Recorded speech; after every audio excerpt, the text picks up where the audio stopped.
And welcome to Dreamy Dreamland. So here we are, T minus, I don't know. There's going to be stuff happening that should be quite interesting. We had a economic meltdown in 2008. And pretty much what's interesting about economics is that it's like a repeating pattern.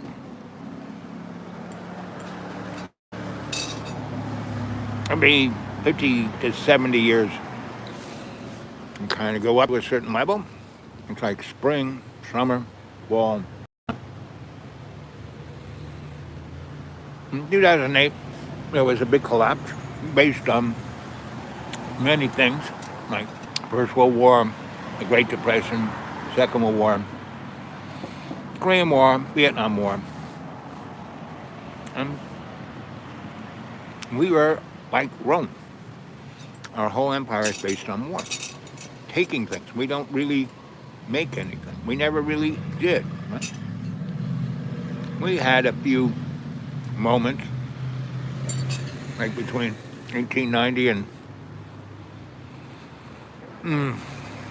1960.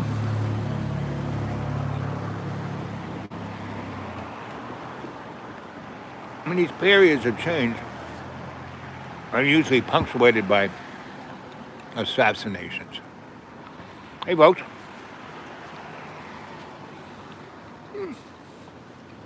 In the 60s, there was lots of assassinations. But they started after World War II.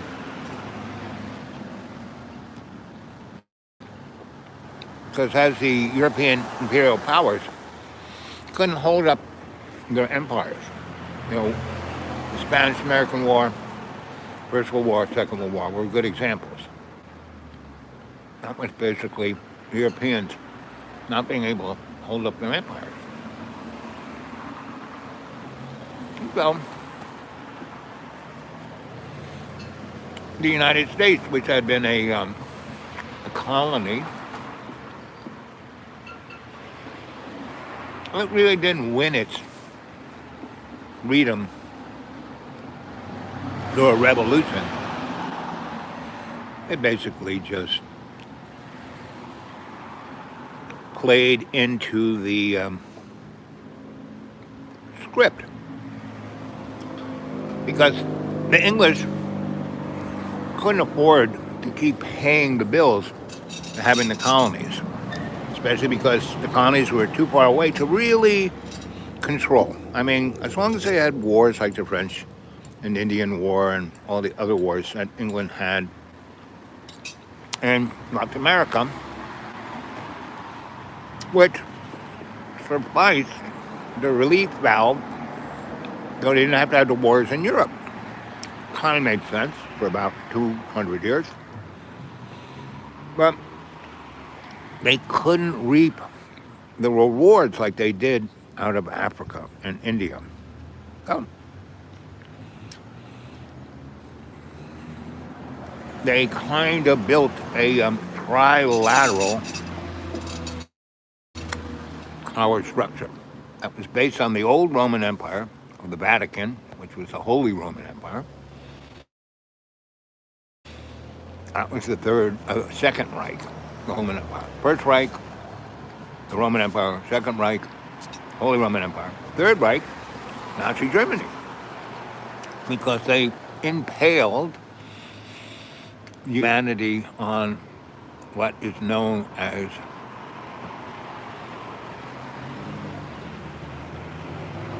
fascism. Benito Mussolini kind of wrote his PhD thesis on it, right? Communism is democracy, actually. Did you know that? And what we had with our founding fathers was not democracy. Democracy is when you buy off the folk. The Romans did it with bread and circus. We do it with fast food and screens. Now, why do we have Donald Trump? First, we have Donald Trump, you know, point 1.0.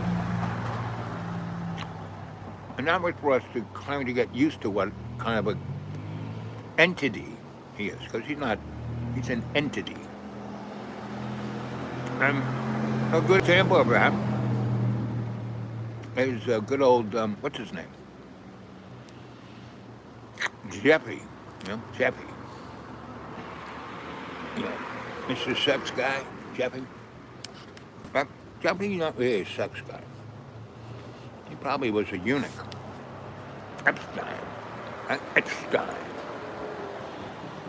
He was what is known in the intelligence biz as a cutout. Right? He came from a middle-class family, was a par to below par student. He was a teacher at a prep school where he enamored himself to a couple of rich kids. They took him home, introduced them to their father, and their father put them, I can use this guy. He's good looking, he can talk well, he's enamoring. So they put him in the investment banking, right? This guy who was basically par person, nothing big, really exciting, nothing to see here. And he was used, right? Now you have to realize the intelligence community is just that. Not an American thing, not a Russian thing, not an English thing, not a, it's a community. They come out of the Jesuits, right? Now it's interesting, here we are 7 minutes and 18 seconds into this, and I pretty much just told you kind of what's going on, right? Now, you want to see what kind of life you're going to be living. Well, look at Sierra Leone. Thank you, darling. You're welcome. You done with this? No, I'm still licking the bone. Here, come here a second. There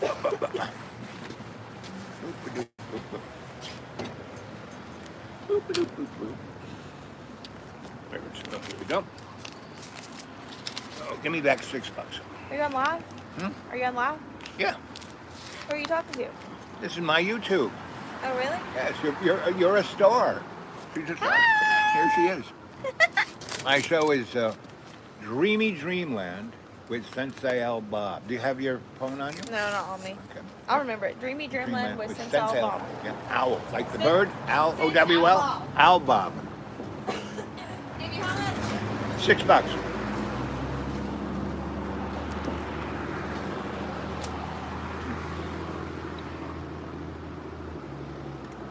Anyway, so Sierra Leone makes the Gaza Strip look like Disneyland. And again, what the IDF and what the Zionists and what, Hamas. Hamas is a product of the IDF and the Zionists. They needed a loyal opposition. That's why they put Hamas in place and gave them $1 million a month or a day or whatever it was. But that was coming from one of the Arab states. Qatar, I think.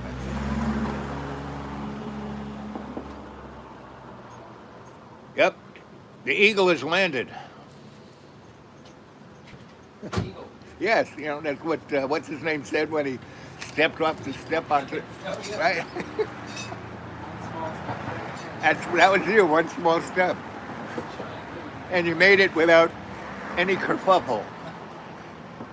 You guys from here? Yeah. That's a nice little sticker you got on your car. It's like, can't we just all get along?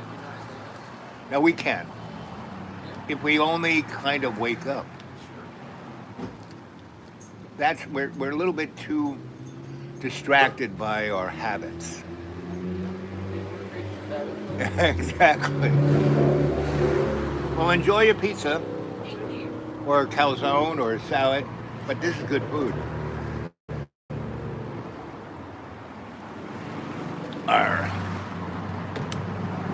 So, and the poor Jewish folk, it's sad, is that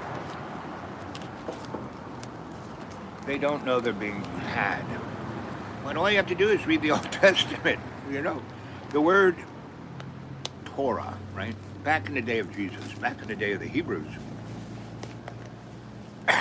the Jews, they weren't known as the Jews. They were at the Hebrew tribes, 12 of them, right?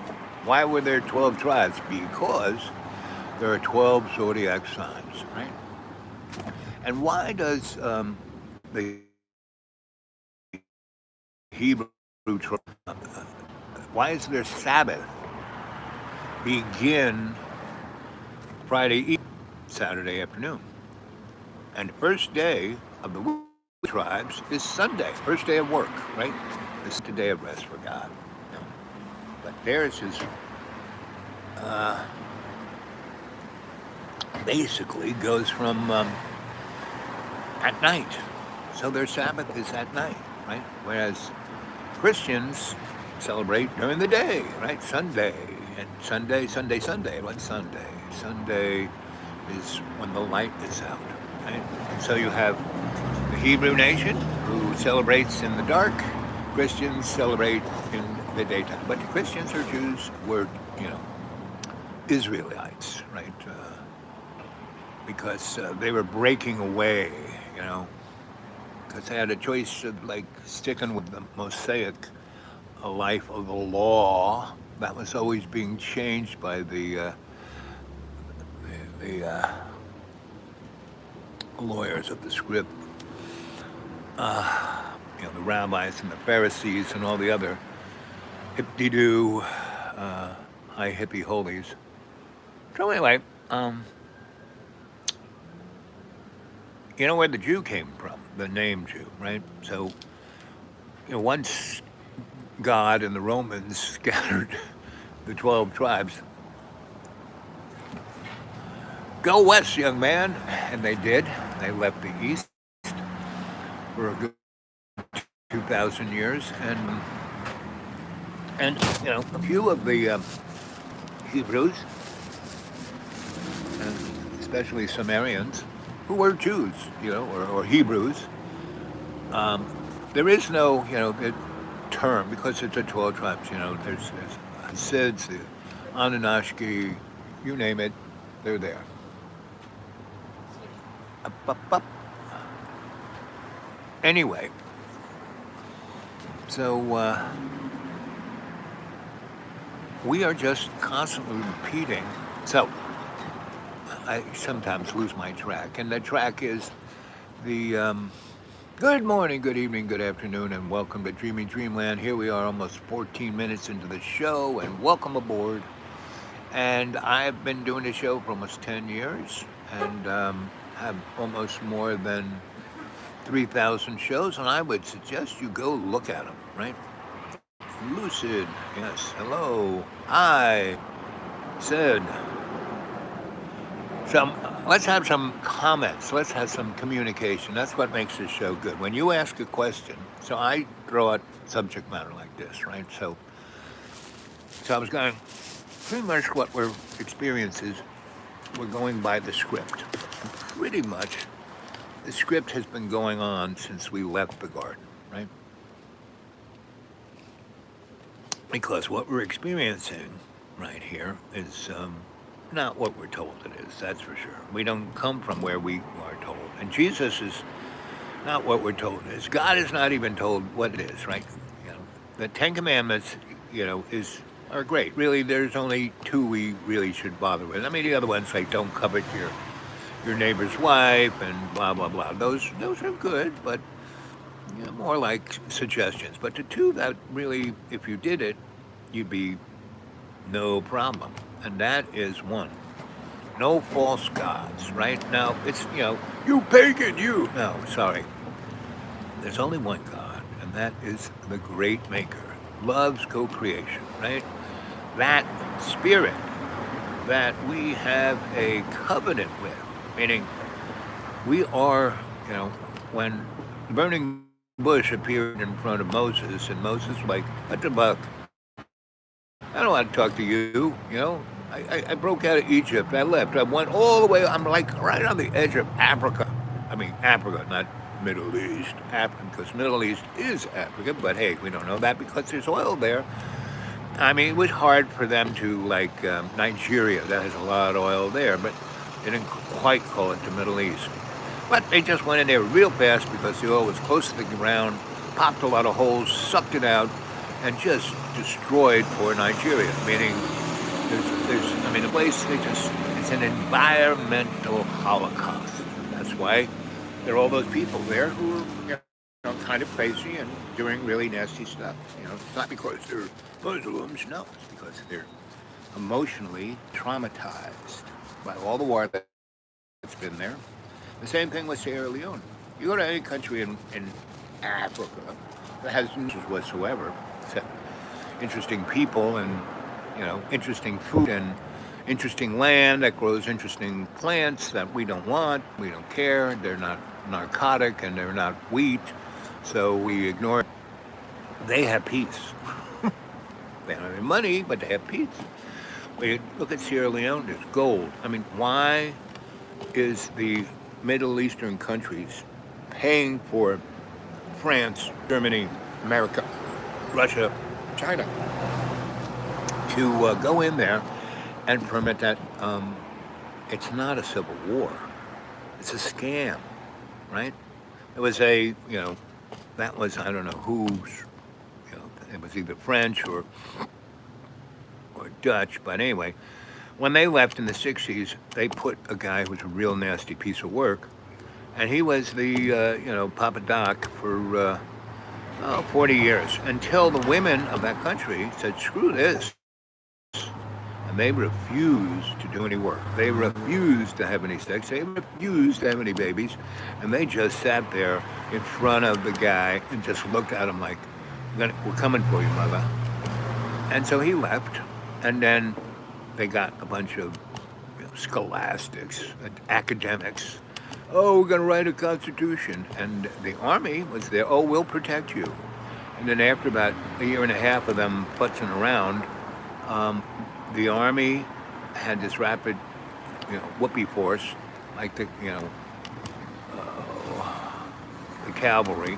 Anyway, those two guys, those two generals, were buds from kids, and they said, the French and the Germans and the Americans and the Chinese and the Russians, and if you guys just ferment a civil war and kill all those women and all those people, we won't put you in charge, but we'll give you a lot of money and we'll let you kill and rape and be as crazy as you want to be.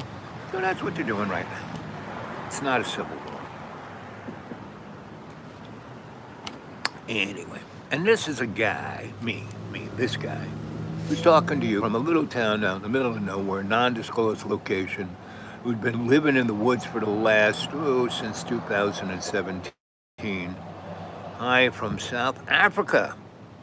So Aisha, did you hear what I've just said about Sierra Leone? Back me up here. And also about South Africa. If I was 30 years old instead of pushing 80, I would go to Africa. I would go to South Africa because it's a place that has the most viability, most interesting people, the most exciting part on this planet is Africa. Back me up here, Aisha. And all the wars that are happening there, you say, vibe here. Yes, there's a vibe, right? So as a younger man, Johannesburg is a kick-ass place, but they didn't like me there because there was all the Afrikaners when I went there in the 70s, and I kept, being an artist that was like, uh-oh. But I had enough. I didn't stay there long enough, and I left when my visa was up, and I was with a bunch of really powerful, rich people, so they couldn't get me, but I was mouthing off.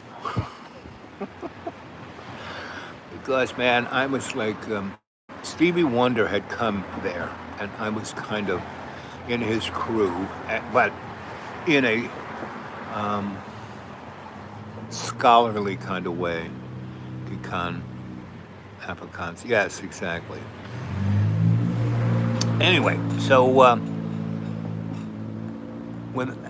Mr. Mandela, right, who came out and just broke the egg. He got, the big bad Afrikaner to realize we can't do this forever. So South Africa became South Africa. But it eased back into corruption and being bought off and not being focused. And, you know, Nelson Mandela couldn't live forever, and there wasn't anybody really to replace him. And the few that could have got assassinated, all that good stuff. And then crime. I grew up in Harlem. I am African American that's melanin challenged. You get that, Aisha? African American that's melanin challenged. I lived off 138th Street and Adam Clayton Powell Boulevard, right down the street from Malcolm X's place. Yeah, I've been robbed. Yes, exactly. I was very lucky. I grew up in a Roman Catholic family, and my mom was like a mixture of Adolf Hitler and Marilyn Monroe, and my dad was Dr. Strangelove, right? And General, he worked for General Curtis LeMay and good old, what's his name, Vietnam, held at gunpoint. Yes, it's not fun to be, you won't believe this, but I had been a police officer, and I wasn't your average police officer. I was what was known as a conflict resolution officer in New York City, right, in Manhattan.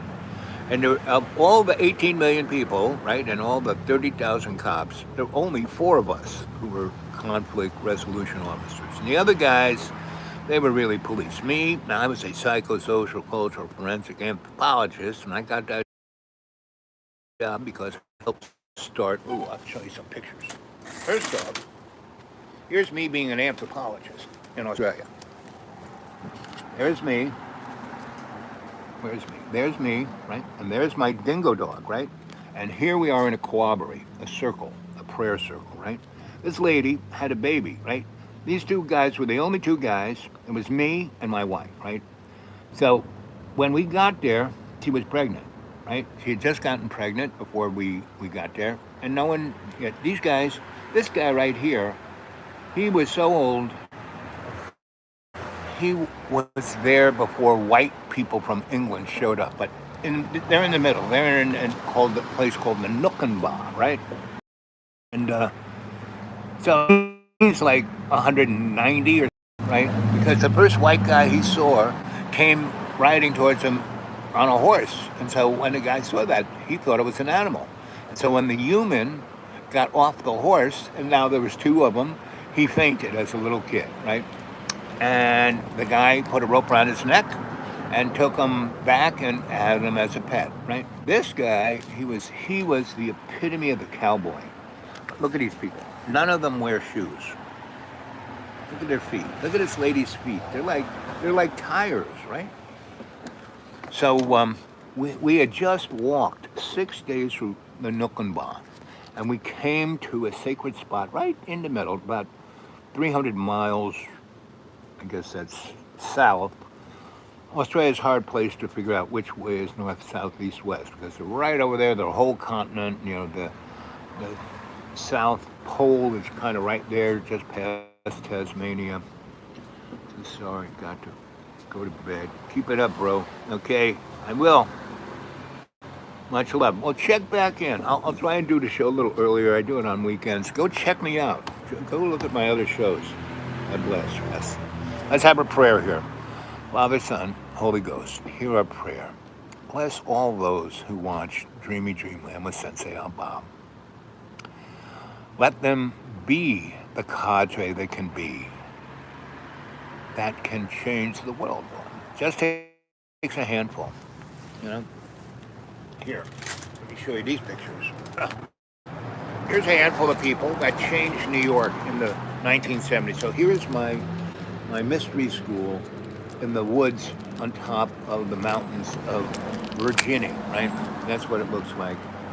And it was like built by 2 European artists who had no experience in building anything. But they built this gigantic place. And I bought it from the female because she was my bud and she needed money and I had money, so I just gave it to her. Right? Here's my dad, Colonel Colonel Ray, right? This is him at 98, and here's my mom at 103. And this really shows my mom is in charge, my dad is in the background. But when it's time to like be in public, so she doesn't have to deal with people, my dad is, kind of like me, or I'm kind of like him, but I'm not a bird colonel.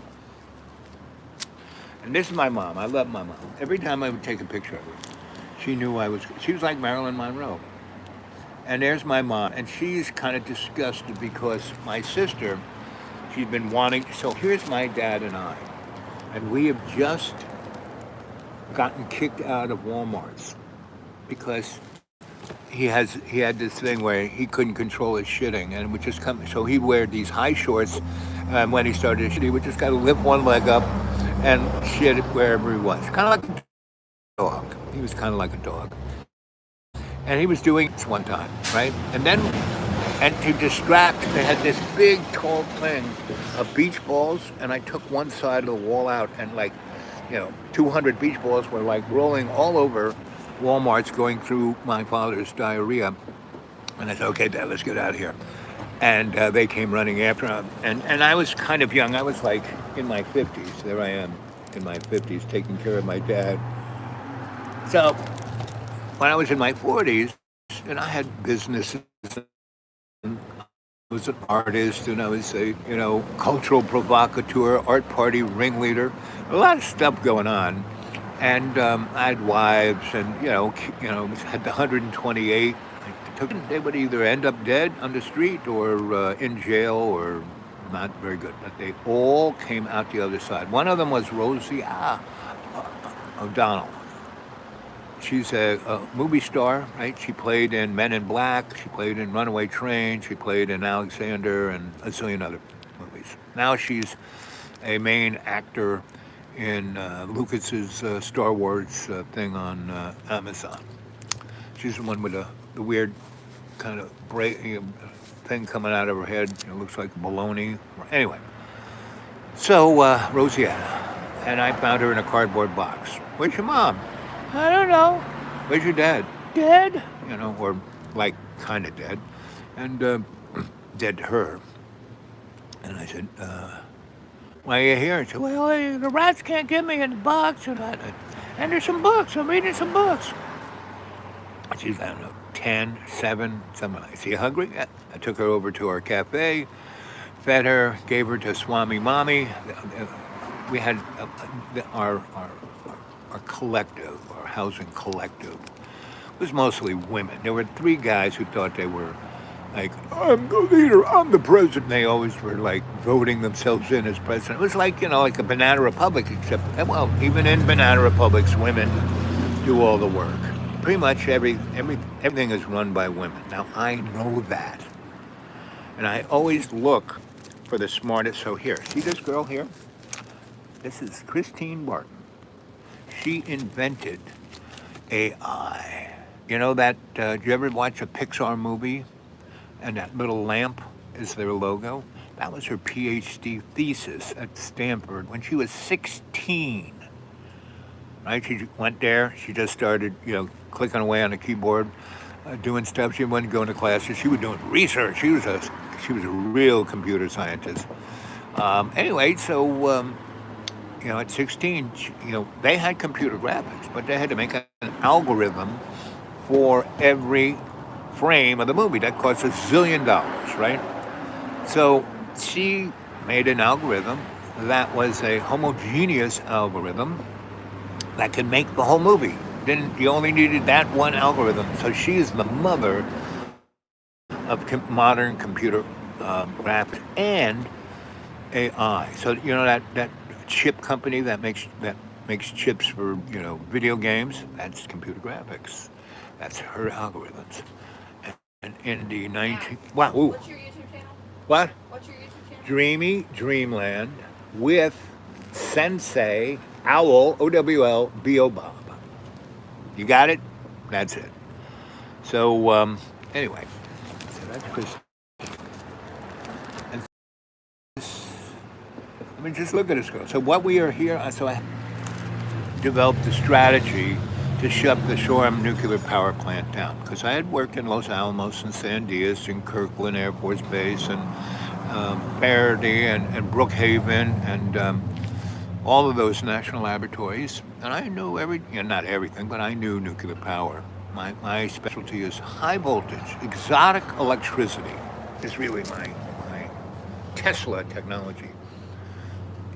I like sitting out here, except it's on the main road, and one car that isn't really tuned up and it drives by, I'm like, ugh, and half gasoline that's in its tank is not exploding in the cylinders. It's being exhausted, and I get that smell of like.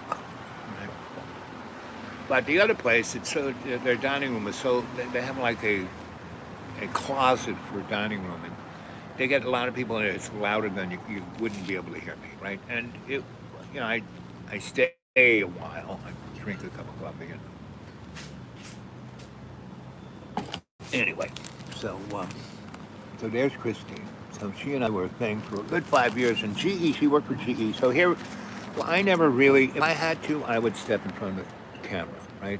But no, I would pick the guy who the people at home who are watching TV could identify with, right? Because that's, to change a political landscape, you have to have the public identify, right? So he was a good talking head. And here is, these guys are bread and puppet theater. So nuclear power only exists to make very cheap nuclear weapons, right? And that was the Price-Anderson Act, right? And so, and the Price-Anderson Act guarantees the utility or a bank or investor $16 for every penny invested in nuclear power.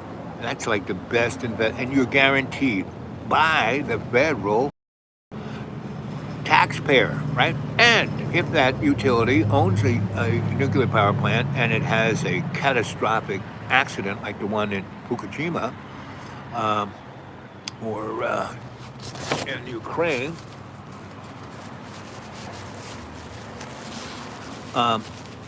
Price-Anderson Act guarantees that the investor doesn't have to pay any more than $50 million. That's it.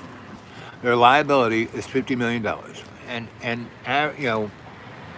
when I was at time supercomputers, Christine was there too, and we estimated that in 1980, a nuclear, just an accident, not a total meltdown or just 3 Mile Island, but a little worse. Basically would have cost $600 billion, right? Something that is like what happened in Ukraine. Because that reactor, Chernobyl, was like, not like the kind of reactors we have with a containment building. It was like the core, first of all, it wasn't mediated by water, right? It was mediated by lead in graphite that's in pencils, right?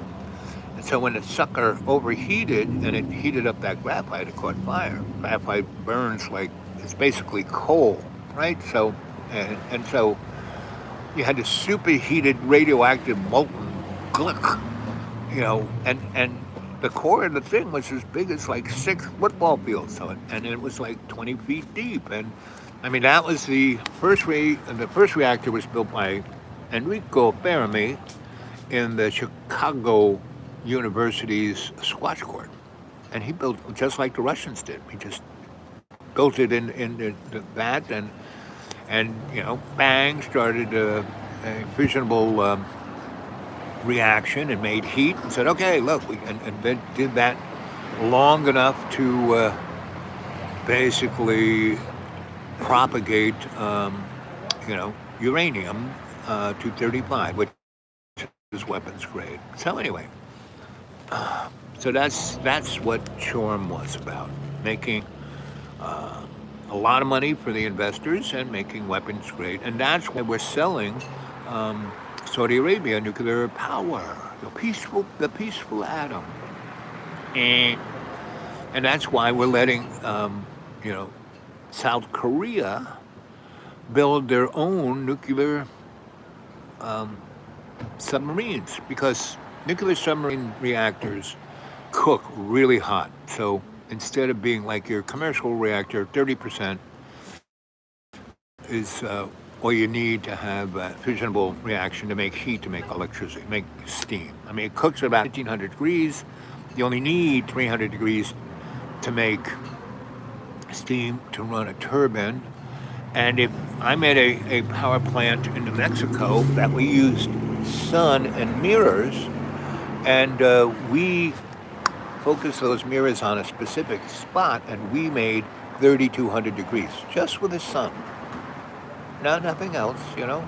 We made steam, and that we turned that steam into electricity. But you have photovoltaics, like the Chinese now own. You know, Chinese are 100%. They're going to own the economics of the future because. So why is the United States the largest right now? You know, have all of these server farms. You know, for AI. You know, the NSA has had the first bigger ones, and then we got more and more and more. Now we've got the most of anybody. Why? Because the only way we can run those takes a lot of water, a lot of electricity, and we were, you know, on the way to getting rid of burning coal, oil, and I hate the concept when people call, oil is from animals from a million years ago. No, sorry, kids, no. It's not, fossil fuel. No, what it is the synovial lubricant of the planet. And the planet keeps making more and more. That's why we were supposed to have run out of oil back in the 70s. That's why we're heading towards nuclear power and alternative things of that nature. But not really. So I'm old enough to know them. I'm blessed enough to be if I have any talent, it's to be in the right place at the right time, right? And and in the 80s, 90s, well, late 80s, 88, I left New York. 88 till 2014, I worked in the corporate world, right? And first I was an itinerant scholar. I went and looked at things for entities like, John Hopkins, Rockefeller Foundation, CFR, Trilateral Commission, guys like that, right? And I would go to all kinds of interesting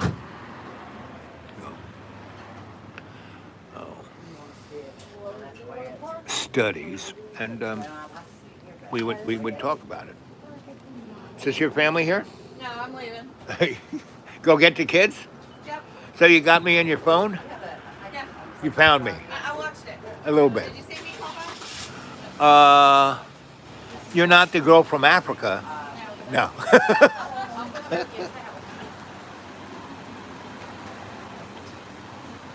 All right. So anyway.